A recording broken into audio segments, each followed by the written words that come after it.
Okay, hey everybody, Rob here. Welcome to the BSP University call. This is a Zoom call, so some of you guys look surprised that there's video. So for those of you that are new on it for the first time, great to have you guys on. What I always do, and I am recording this, is I share a couple of things that are working right now for our clients with their best-selling book, and then open it up for Q&A. Any questions you might have for any part of the process that you're in right now. And that could be the writing process itself, even the foundation stuff, title, subtitle, etc. Could be the launch, or of course, any of the PR stuff. Really, on any given day, our BSP clients are getting on TV and radio and all that kind of stuff, which is kind of cool. So that was kind of the first thing I wanted to share with you guys today. And that is in the Bestseller Publishing Facebook group, the private Facebook group that you guys are all part of. And by the way, I would really recommend that you introduce yourself and engage with people, because there's a lot of really, really smart, successful people in that group that could maybe help further your business, or perhaps do joint ventures together, or that sort of thing. But one of the things that was posted was my client, Robert Raleigh, who we launched his book, The $1 Million Decision, did fantastic, has been getting a significant amount of PR in Europe. He's about to start his PR tour here in the United States. Actually, it's going to be in a few months. And Robert is very, very well known in Europe. Robert Allen, #1 New York Times bestselling author, actually did the foreword for his book. Brian Tracy made comments, as well as many other really well-known people. And he just posted, because he was very, very surprised that he got some national publicity here in the United States, almost in an accidental manner. And that is that somebody actually came across his book, saw that it was one of the top rated books and new books on finance, and purchased the book. And this person was a producer of a big financial show that they invited Robert to come on the show. Actually, he's going to be on the show right after Steve Forbes is on. Of course, Forbes being a very well-known and influential publisher, as well as, a businessman. And, the cool thing about that, I guess, is twofold. This is what I mentioned to Robert. Your book will be working for you even when you're not working. And that's kind of one of the benefits of your book being a bestseller, and your book being, on Amazon's bestseller list, is because when someone is searching for a new book in your topic, then Amazon is going to feed back via its algorithm that your book is a hot new release, or a top-rated book, or a #1 bestseller. And so that gives you an opportunity to, have your book working for you. Now, that's exciting, and there's nothing better than those things coming to us almost by osmosis. But what I told Robert, and what I always want to mention, is we don't ever want to just wait for our book to do these things for us. I mean, we want to be proactive in getting attention for a book, getting publicity for a book, attracting clients with our book, doing all of these things. And so the main point I want to make regarding publicity is that if you're part of the Done For You services, then what we're going to do here with our PR team is actually take copies of your book, physical copies of it, put it in the mail to producers that we have relationships with and producers that we don't have relationships with, along with a cover letter and a segment proposal, so we can introduce you and your book to these potential publishers. We don't want to wait for them to have 5 minutes to do a search on Amazon for your particular topic. We want to be proactive with that. So now we do this over a set period of time when your book launches, and when we do the PR, if you're a Done For You client. What you should think in terms of doing is doing this on an ongoing basis. I'm fortunate, obviously, I have 2 full-time publicists right over there in the other room, And so they're always keeping me in mind for podcasts, blogs, print articles, magazines, and of course, TV and radio. However, when we get the minimum 6 placements for you as a done-for-you client, we're no longer going to be actively soliciting for new opportunities. You'll still get some opportunities that come to you through that time. But what you need to think in terms of doing is having a simple system in place where you are sending a copy or 2 copies or 3 copies of your book out for, I always recommend either A, speaking engagements if you want that, and you're going to mail to associations, you're going to mail to conferences that would be a good fit for you, maybe even private organizations. I just spoke at a private organization right here in LA. It was a 1-hour speech. I got $5,000 to do it. It's better than a sharp stick in the eye, right? I drove to it, got my $5,000, spoke, hopefully inspired and encouraged people, and then left. Never had to travel on a plane or anything like that. And private organizations are great for that. So, but besides that, ongoing PR as well. So Robert is a great example. Rose actually, I don't know if Rose posted in our Facebook group, but Rose is on her media tour right now. She did a TV appearance today, but that's because Austin in our PR department got her placed on all of these various TV shows, radio, etc. So this is something that you can do on an ongoing basis for yourself even after your book launches. So that's the number one recommendation I have for you, is have a system in place. And there's some great tools in the BSP University membership area that will show you how to do these things. It doesn't need to be expensive. It doesn't need to take a lot of time.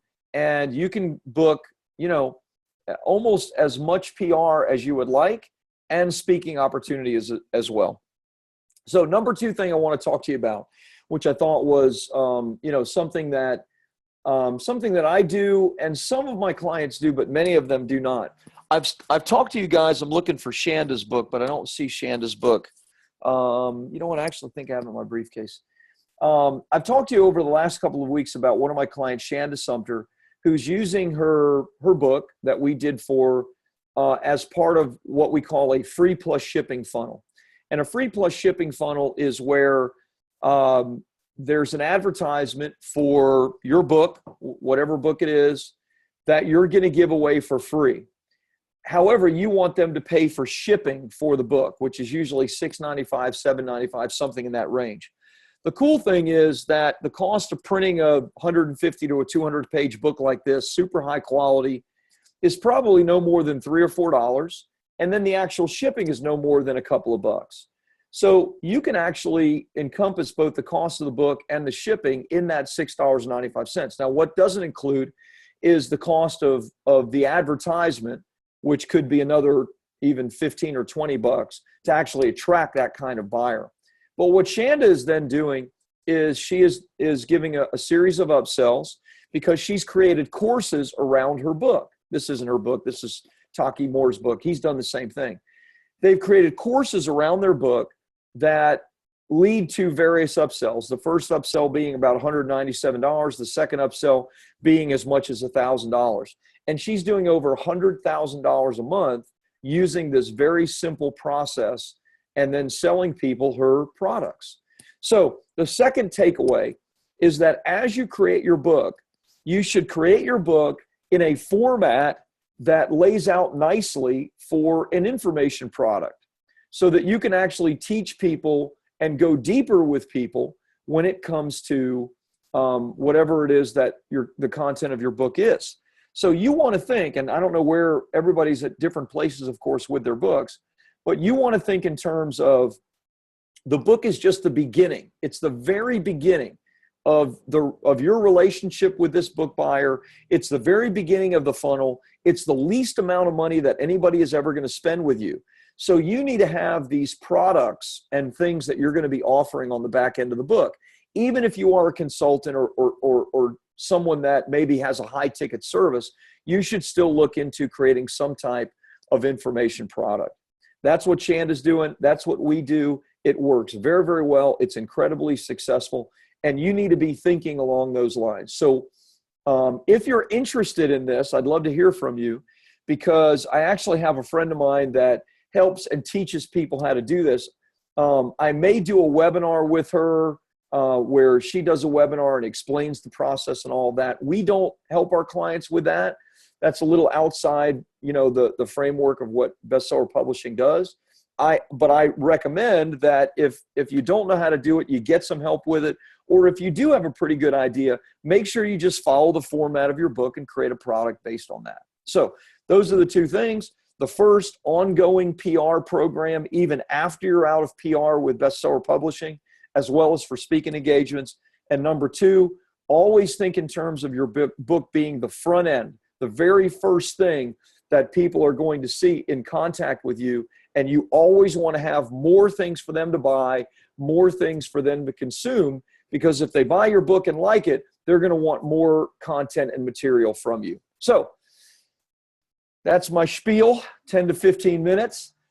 Couple of takeaways. What questions can I answer for you guys when it comes to either one of these things or anything else that you're wondering about? Brenda, my faithful Brenda, how are you, my dear?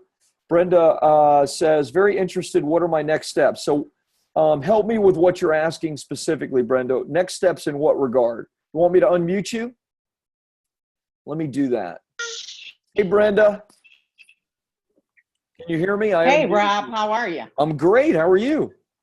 Yes, I'm great too. Thank you. Fantastic. What I was really, yes, and thank you for all of this great information. It's excellent. And I would just say to everyone, trust the process and follow your lead, because the process really does work and it is working for me. Thank you. So, that means of course. So what I'm very interested is getting to that step 1 and 2. So I have purchased the ClickFunnels. I really haven't done anything with that yet. The $9.95 offer with the training. Yep. And I have been pulling together other products that I would offer subsequent to my book, but I really don't know what do I do next. Where are you at in the book process now, Brenda? Final edits. So I've gotten it back for the second time, and I'm sure I'll be hearing from Sydney. Fantastic. All right. So you're close. So then I'm very close. So that's why I want to make sure, as you've been talking about things that we can be doing even before the book launches, I'm also interested in what are some offerings that I can be making before the book launches, if there are things that I could be doing right now.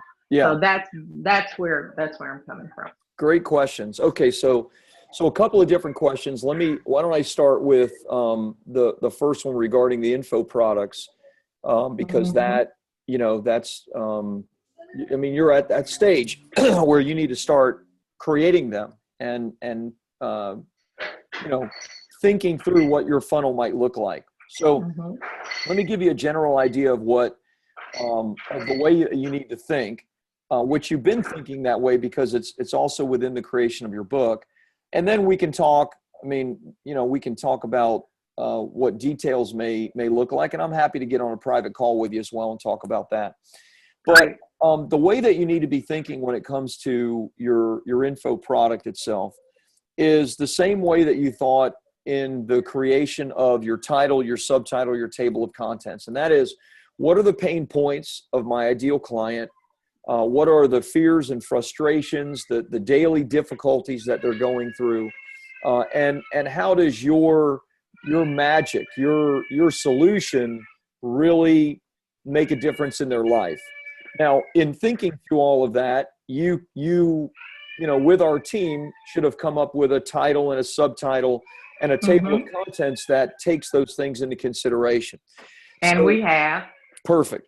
So what you want to do from there is, you always want to keep, almost like a list or a file, whether at the top of your mind or even somewhere written, where you're always thinking about trying to communicate based on those challenges and those difficulties that your ideal client has. So what you want to do, with a free plus shipping funnel is you would want, of course, to offer your book itself, with the fears and frustrations and the problems that your ideal client has, and this being touted as a solution to that, or a solution to, let's say, one particular issue, maybe the biggest issue of your ideal client. From there, just to give you a general idea of what the pipeline looks like, what the funnel looks like, is your first upsell is usually somewhere in the range of, I'd say on the low side, $27 or $37. On the high side, $197. It can be as simple as an audio version of your book for $27, something that you deliver yourself digitally to. It could be something more complicated, like a $197 video course addressing one really specific big problem that your ideal client has. When it comes to Shanda's funnel, as an example, he offers something for, I believe it's $97. And then her second upsell is $997, and it addresses very specifically how people can close more deals and make more money in a coaching business. And that, for most coaches, is like a real serious pain point, because they don't want to be salesy. They don't know how to be salesy. And so they need like a process that they can follow to close sales and get people to pay them. So that, for $1,000, is really a worthwhile offer for her ideal clients. Now, remember, only maybe 2 or 3 or 4% are ever going to take you up on that offer, but that's okay, because that's maybe 2 or 3 people out of 100 that are going to pay you $1,000. So, that $1,000 offer needs to be like the big one, the big pain point that you're going to solve for your ideal client. Now, I know that I'm speaking in generalities because we're not talking about your specific superpower, but you know what those things are. And so you need to like fill in the gaps with what you feel like would be a good first upsell, and then that leading to like the major upsell, the one that really solves the magic problem. And in many cases, that may be the exact process of your book, right? That may be, like with Taki, $1 Million Coach, the 9 strategies that drive a 7-figure coaching business. That is the big general offer. And then he's got within here all kinds of really specific things that people can do to attract, convert, and deliver great results to their clients. And so his upsells offer the exact same kind of thing. He's got a $1,500 upsell that he does on the backside of his best-selling book. So I guess as much as possible, and you know what I'm going to do, at the very least, I can put on a webinar probably in the next 2 or 3 months that are just like, for BSP people with, one of my buddies that does this, and I can let her kind of lay out the process and explain it in full. And I could probably have that arranged in the next couple of months, maybe sooner, maybe even the next, 30 days or so. And Rob, is she someone that we can connect with directly for those Totally. services? Yeah. Because that would be very helpful for me, be from just how I process. If I have someone and this is their expertise, because I have the ideas of my upsells, and I've also thought about, and then if they don't take some things, then how do you downsell, following Russell's approaches. But I really need the hands-on assistance in, okay, now what should I specifically be doing right now to get to that point? Because I know that Shanda, and I get it, has a team that does a lot of that, so she hasn't had to get into the weeds of it. But right now, being a team of one, I need to utilize resources that can support the process. Totally.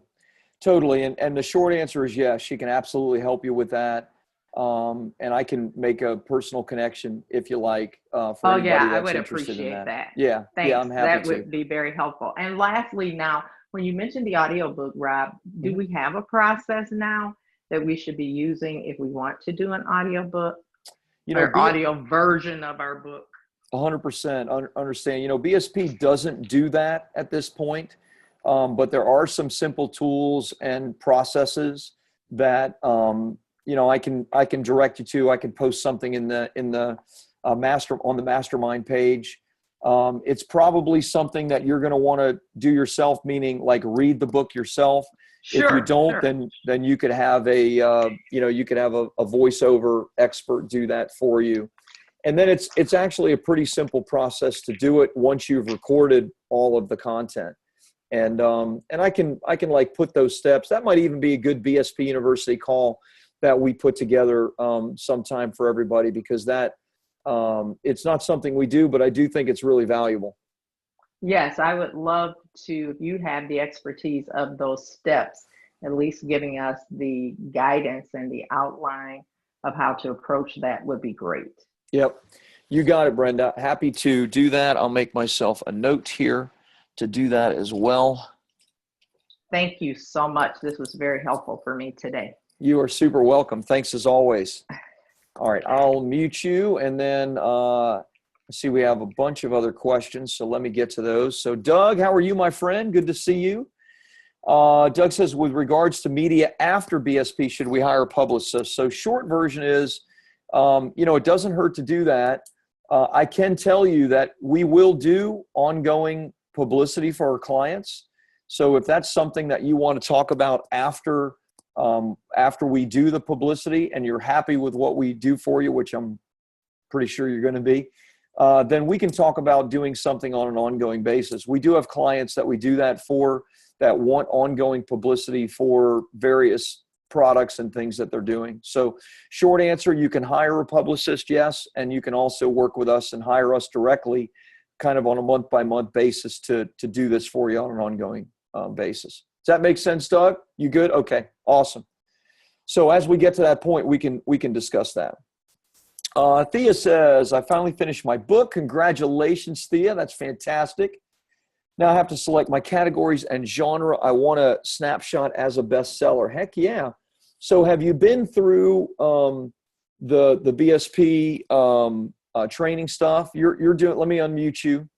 Okay, you already did. Good. So where are you at in the content? Well, Rob, I just want to start off by saying I'm very, very appreciative of how you have everything, educational resources, everything methodically set up in the back office. And I'm just loving that. I've been the only thing holding myself back with as far as time constraints, but Sure. I go in and out, and I was just looking at something and I couldn't find where it was, whether it was module 4 or 5, but it was telling me to select the category because I'm speaking on the spiritual side in the book. I'm speaking to educators. So I wanted to select a category to make sure that I wasn't in competition with a whole lot of, other books. So yeah. I was just like leery. I heard you mention it in one of the modules, but I just couldn't think of what it was. Yeah. So you referred me to which one it was that I was looking at, because I get them all mixed up. I understand that. Unfortunately, I do too. I'm pretty sure it's going to be the success by design module, which I think is module 2. I'm pretty sure it's module 2. I can do this though. I can ask Steve to take a look at it, check it out, and we can post that in the group. Okay. Let me give you like a tip when it comes to choosing your categories as well, because I understand what you want to do category wise. So when it comes to choosing your categories, like, in fact, why don't I do a screen share here, and I'll just pull up Amazon and do a quick search. Let's see here. Let's pull up Robert Raleigh's book. We launched it some time ago, $1 Million Decision. But I'm going to believe that it's still crushing. We launched this book back in March. Let's see. Is this the paperback only? Let me go to the digital book. Let's see. Okay. So it's still number 7 in mutual funds and investing. So something that you can do, Thea, when you're actually looking for categories, The categories are challenging when it comes to Amazon because, believe it or not, the categories that Amazon allows you to choose from don't always match up with the categories that you find on Amazon.com. I know that sounds strange, but that's just the way it is. So here's what I would suggest. Do a little bit of research and think in terms of a book that is kind of in your category, you know, an author that's writing something that maybe is similar to yours, and then go to their book and then scroll down to the middle of the page here where it says product details. And if this is a popular book, you're going to see which categories the book is ranked in right now.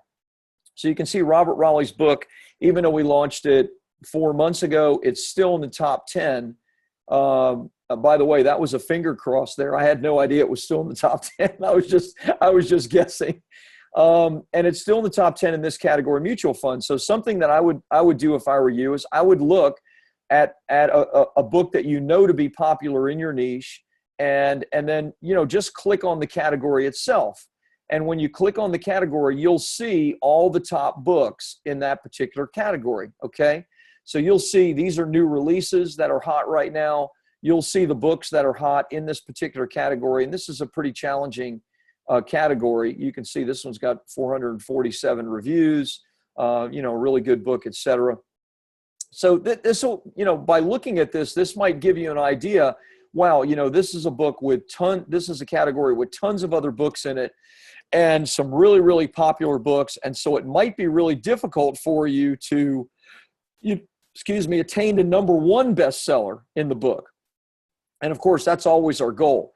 Now, I can tell you this, if you follow our process and you do the paid advertising, you use the software, you do the press releases, you do everything that we teach, then I guarantee you it's going to get you. I mean, we've never failed to get a client to #1 in their category, and we go after the biggest categories. So in some ways, you know, just follow the process and trust the process. It's going to work for you just like it works for all of our clients. But if you want some additional, you know, like information and learn more about the categories, just do that. Go to what you know to be a popular book. Go to the middle itself, right here to product details, and then just do a little bit of research, corporate espionage, so to speak, and try to figure out, you know, is this a category I want to go after or not, right? And you may say to yourself, you know what, I don't want to go after that category. I don't want to be competing with John Maxwell, or I don't want to be competing with, you know, somebody that's like a big name guru in that particular industry. Does that make sense?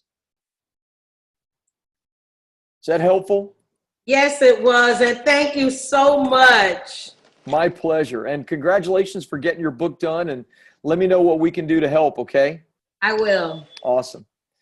So Wendy says, I have my book on pre-sale due August 30th. What's the best thing to do now? Ads. Thank you, Rob. I can't talk live today. Sorry about the spelling. It's dark here.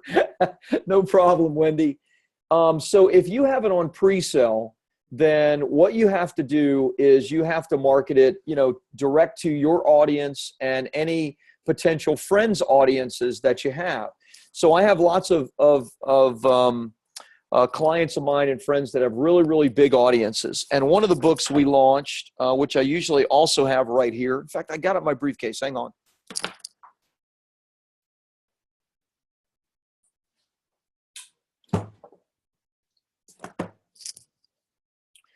So, and here's Shanda's book here. So, we don't do pre-sale for a lot of our clients. And the main reason we don't is because the pre-sale works really, really well when you already have a good size audience, a big audience, and or friends and affiliate partners that are willing to help launch your book. So we launched Kaylin Toole's book, Big Fat Lies. And we did a pre-sale on this. And we did that because she has like 750,000 followers on social media. She's got a big list, and, knew that, people were really going to be interested in this. Here's what a pre-sale does. And so this is kind of for everybody. I like pre-selling if you have a big audience, because what it does is, the way a pre-sale works is that all the sales that are made, don't drop until the day your book goes live. And so if you're able to make a few hundred or even a few thousand sales prior to your book going live, then when your book drops, meaning that it then goes live, all those sales count on that day, and your book is going to rocket to #1. So Kaylin's book went to #1 on all of Barnes & Noble. She was actually selling more books than Tony Robbins, more books than, who was it? Who's the Fox News guy who used to have the big show? Bill O'Reilly. And I only mentioned Bill O'Reilly because he was the #1 nonfiction author in all the United States last year with his book, Killing Patton. So, so her big audience and all the pre-sales really accelerated the book. So here are suggestions for you when it comes to pre-sale. #1, you got to go to your email list. You got to go to your social media, and you have to, really hit it hard with ideally some type of offer. So if you can reduce the price to where you're not making very, very much money, and it still, makes the book appealing as far as for pre-sale, then, that's going to work well for you. Anybody that that is a friend and has a big list, or is a supporter, or is willing maybe to do some type of joint venture with you, that's somebody that you can ask, hey, will you please send this email out to your list, or will you please post this on social media? And when the time comes for you to do this, I'm willing to do it for you as a joint venture as well. In other words, scratching each other's back, so to speak.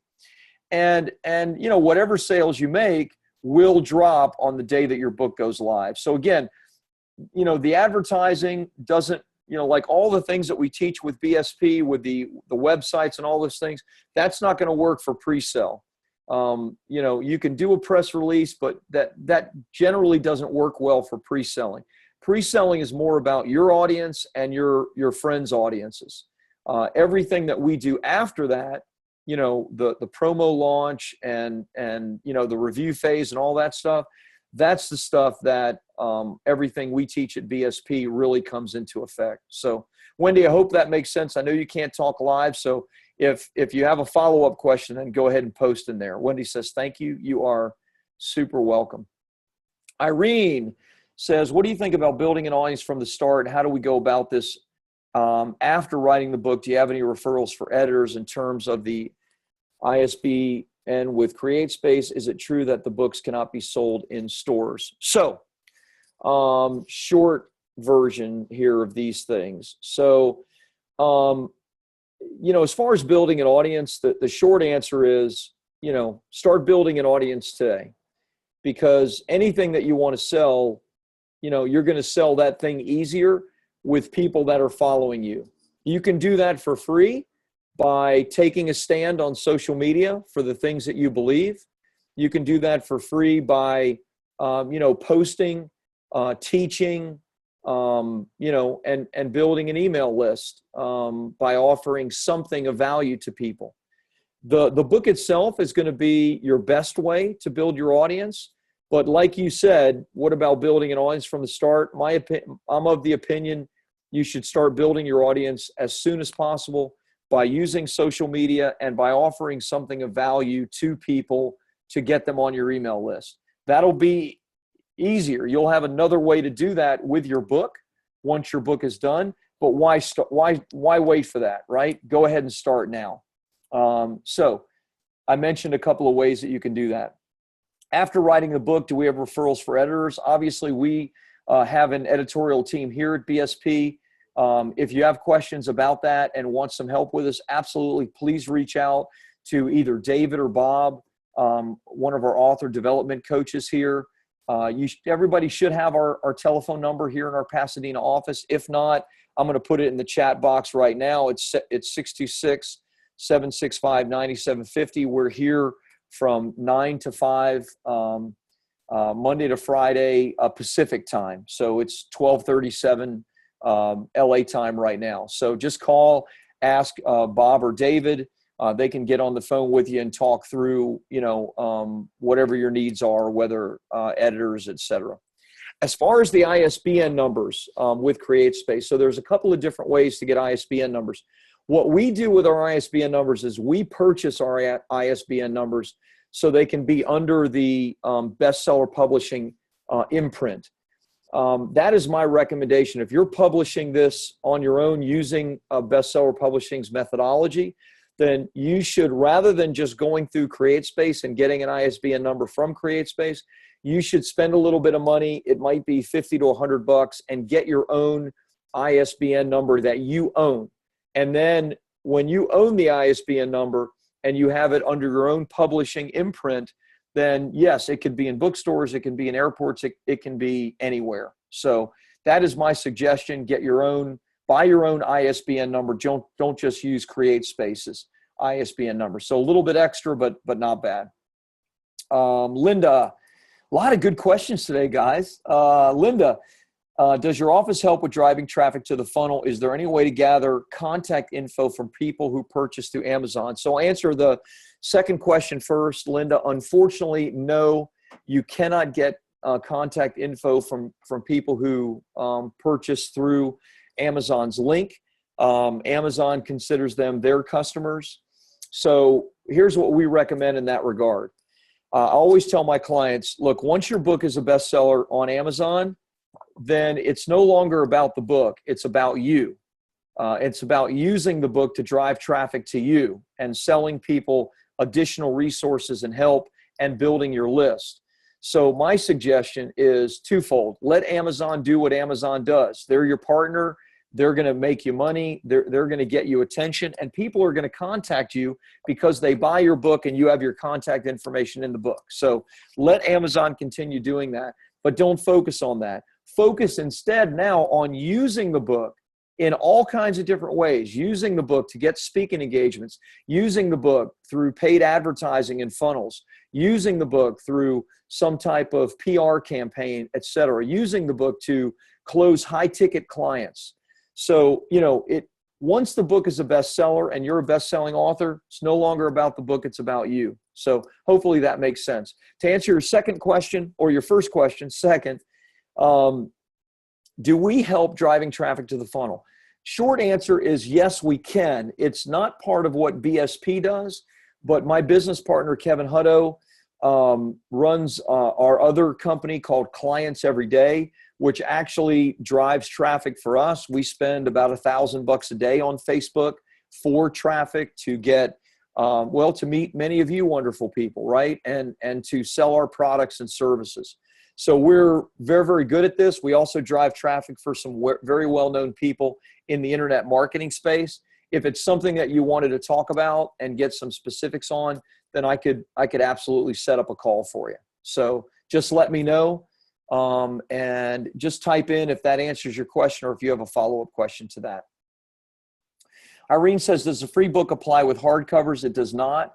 The free, if you're talking about free as in the promo launch, then it doesn't. If you're talking about free as in the free plus shipping, then that's your call to make, but I would say no. To give you an idea, we did this book for our client, Rob Nixon. This is a hardcover. It's a really big book. He is actually like one of the world's foremost consultants to accounting firms. And this is like a 400-page manual in hardcover. And he sells this for $99. To print that book is about $12 to $15, just dead cost to print it. So if you did a free plus shipping with a hardcover, you're really going to go in the hole. It's really going to be expensive for you. So I would recommend that you don't do that, that instead you use the soft cover version. That's what Kaylin does. That's what Shanda does, and it works like gangbusters. Wendy says, thank you. Let's see. Wendy says, I have a chapter in a multi-author book coming out in 4 weeks, so I had to get a link to give them, hence the pre-sale. Gotcha. Totally understand that. We do multi-chapter books as well. We're doing one for Kevin Harrington of Shark Tank right now. It includes, Kevin does like a 90-second video endorsement. So I totally understand the multi-chapter book and get it. So makes sense. Jackie, hey Jackie, how are you? I see a question from Jackie. Jackie says, hi, long time. Thanks for all you do for all of us. Quick question. I have my ISBN number with my original book through Author House, and I want to have full control of my book pricing, reformatting on CreateSpace. Shall I use my original ISBN number? And should I take it down from the original off Amazon through Author House, or have both going on their own? So we've had this before, Jackie, and I don't know what your deal is with Author House, but I can tell you with most of the self-publishing formats, our clients have had to remove the books entirely. Now, what you could do is if you create an additional 10 to 20% content from that previous book, then you can launch the new book as a second edition, kind of like the latest edition, and then give it its own ISBN number. The thing is, I doubt Author House will give you control over the previous book, like pricing and all that stuff. So if you want control and pricing and all of that, then you're probably going to have to completely unpublish it from Author House and then republish it yourself. Unfortunately, that's what we've seen this many, many times, and that's the way it ends up happening pretty much every time. So you could leave it up, but again, that's not going to give you control. And if you leave it up, then just create an additional 10 to 20% content, launch it as the latest version or the second edition of the book. And now you have two books driving traffic. You can control the second, but not the first typically. So hopefully that makes sense. Let me know if that's good, or if you have a follow-up to that. Linda says, thanks, Rob. It does answer my question. Irene says, did you say that BSP can act as a hybrid publisher? Absolutely, Irene. That's what we do. Most of our clients are done-for-you clients that we hybrid publish, and we use our imprint. We do all the publishing elements of it. We launch the book, guarantee bestseller status, and then guaranteed PR, all of that stuff. So, yeah, we do that, and it's pretty exciting. We've done, we now are well over 300 bestsellers launched in the last few years. So hard to believe you didn't know that. I need to talk more about that, I guess. So, gosh, great questions. I don't see any more. So Wendy says, thanks, Rob. Love you. Love you too, Wendy. Thank you. So if you have any other questions, go ahead and type them in now. Otherwise, we've been going about 45 minutes. It's pretty good what we're doing. I'll tell you one last thing. I had a cool day yesterday. I played golf down in Orange County with Brian Smith, the founder of UGG Boots. And so we're going to be helping Brian with his latest book launch. So I'm pretty excited about that. He's a pretty well-known guy. Most people have UGG boots in their house, right? So that's kind of cool. And then after meeting with Brian and playing golf with him, who says business doesn't get done on the golf course, by the way, I then had dinner with Lee Elder. Lee Elder is the first African-American to play in the Masters golf tournament in 1975. He actually was very instrumental in the 70s with Gary Player of the PGA Tour and Nelson Mandela when Mandela was in prison in actually bringing down apartheid. This man is a legend. You may not know his name because if you don't know golf, you wouldn't know. But we are going to be starting on his book as well. He's 83 years old, and I'm really, really excited about that project. So that's two really cool projects that we're going to be starting in the next few weeks. So keep your eye out for that, and hopefully those two projects will, go really, really well. So looks like there are a couple of other questions. How do we go about getting forwards? Any tips? Not easy to get forwards. I mentioned Robert's book, forwarded by Robert Allen. Also Brian Tracy with a blurb in it. Tough. It really has to come about through a relationship. I would say this: if you have a relationship or a friend of a friend, then start there. But here's the thing: if you don't, then don't let that stop you. Ideally, if your book's already done, don't send a digital copy. Ideally, you can get in touch with like their gatekeeper, their secretary, something, and send them like a physical copy of your book. So, put together your wish list of your 5 or 10 people that you would love to write a forward for your book. Even after you publish your book, send your book out to them. Write a letter about something specific that they did for you, like maybe a book you read of theirs that impacted your life or something. Be personal. Don't just ask, like offer your love, your appreciation, your admiration. And you know what? I've had clients that have gotten forwards doing that. It's hard though. So, send a dozen out, right? Because you may get 1 or 2 responses back out of 10 or 12. Again, best way, relationship or friend of a friend, start there. If you don't have that, then don't let that stop you. Try anyway. Linda, do you offer how to set up radio interviews to the training? Totally, Linda. It's all in the BSP University membership site.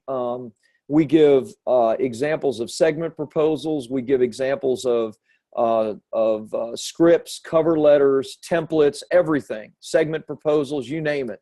So all the training is there, even email addresses and telephone numbers, contact for publicists. So not publicists, but for producers of shows. So all of that is there for you, Linda, in the office. Jackie says, sounds fantastic. Doug says, thanks, buddy. You are welcome. Glad to have you on, Doug. Jackie says, sounds fascinating. Just to be clear, I can't add my ISBN to create space, I think you mean. Can I, through adding an additional 15% to the original or just 2 separate ISBNs, then take off Author House with that ISBN? Sorry, you probably covered it, just didn't get it. So yes, let's say you create an additional 15% content. Then you want a brand new ISBN that you buy. So just Google buy ISBN, and it's B, not P. B like Bob, not P like Peter. So just Google buy ISBN, and you're going to want, when you buy it, it might be $50 or $100. It's not cheap if you just buy one. You might be able to buy 10 for the same price. And then you're going to use that for your second book, the one with the additional 15% content.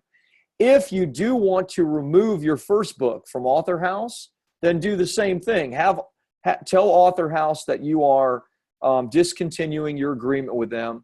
They'll remove your book. It will no longer be published. And then you can republish it yourself and buy your own ISBN number. Now you control everything. You control the content, you control the pricing, you control everything on both books. But you do have to republish it, with your own ISBN number. So hopefully that makes sense. So my friends, I am going to call it. I actually have a call in 10 minutes, and somehow I need to get something to eat between now and then. So thank you for the amazing questions. Thank you for being on. You are great. And all this is recorded if you missed any of it. So we will post it all in the BSP University back office. Thanks so much. You guys have a great week, and talk to you soon.